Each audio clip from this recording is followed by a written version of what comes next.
having been a direct marketer for probably more years than I'm going to tell you, in fact, we've been doing one-to-one or seeking the possibility of doing one-to-one marketing forever. That's been the Holy Grail. And even with the segmentation and databases and all the other stuff and the refinement that you could get, it was still an expensive proposition to try to put something in the mail. And then the post office hasn't been very cooperative either. They keep raising rates and we keep moving around and going back and forth. So the idea of using technology and being able to get to the web and do things that we couldn't do before in an inexpensive way is a big idea. It's huge. So for instance, our client Logitech, we've been working with them for about 6 years. We've helped them grow their database from 1 million to 19 million worldwide, and we've never put a single printed piece of mail out there.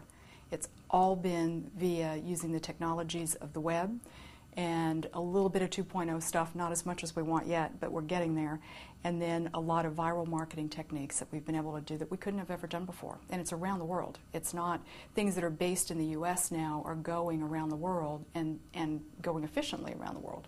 So it's really a big idea.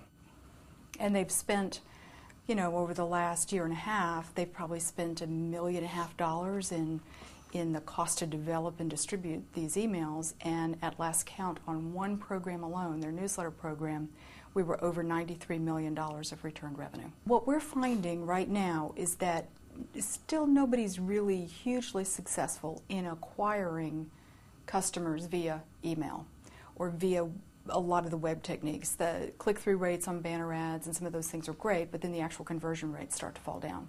But where it is I mean, it's just spectacular what you can do in an existing customer development and retention.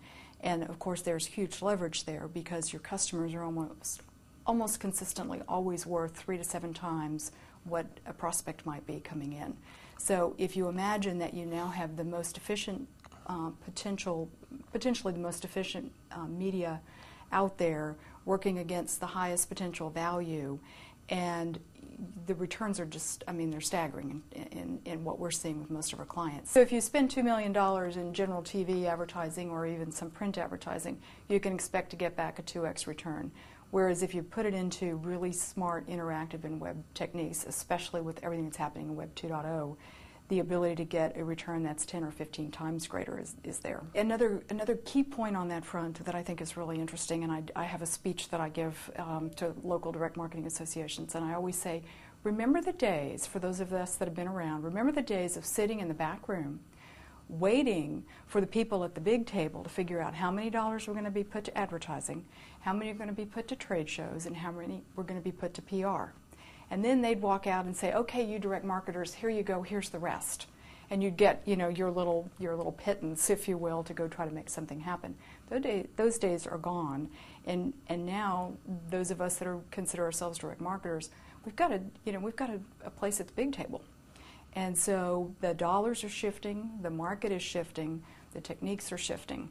And it's all driven by, at this point in time, I would say, I won't say 100%, but I would say it's a really high percentage of it is absolutely driven by what's happening on the web. Most of the dollars are going there. All the statistics that you see are showing people are continuing to invest in interactive. They're continuing to invest in databases, which they used to build databases because everybody built a database. I guess that's the buzz. I got to have a database and I got to do database marketing. But most of them didn't really know what to do with it once they built it. And now they're all figuring out how to go use it. A lot of clients come in and they're just still sending out emails saying, in fact, Best Buy, perfect example, Best Buy for Business came to us and they were not having a lot of success with the catalogs they're sending out and the mail pieces they're sending out to the general business population. Or I shouldn't say a lot of success. They weren't achieving the levels that they wanted to achieve. So when we sat down and talked to them, it became really clear that they're sending out, you know, why don't you buy something, why don't you buy something, and they're not stopping to build the relationship, and they have all the mechanisms in the world to do that today. They haven't taken advantage of it. So even the big marketers are having to stop, rethink how they're doing things and what they're doing. People are now smarter too because they have more research and information available to them on the web. They're pretty good about sniffing out a bad deal or understanding. So if your proposition is off, it's really a double-edged sword. The web is not necessarily a great mechanism for acquiring customers in a straight-up form. it's really, really great at getting more dollars out of your existing customer. But what we're learning is that many of the techniques, as we learn and evolve, and the technologies evolve with us, the ability to have what used to be simply considered a loyalty program, I want to get my customers to buy more. There were twists to that we've begun putting in through some of our interactive games and other techniques that we're using that are in fact turning those into viral campaigns that are ultimately acquiring customers at higher rates than we could have if we'd gone right out the door and said, don't you want to come talk to us and don't you want to buy our product? So we've got one customer, one client who does a campaign, and about as much as 40 to 45% of the people that ultimately participate in that campaign were never on the list of the original mailing list where we started. So they've come in through friend get a friend and other mechanisms that we have to get them to push it out. So they become true evangelists for us and ambassadors for the client. And with it coming from a friend as opposed to from them, it's even that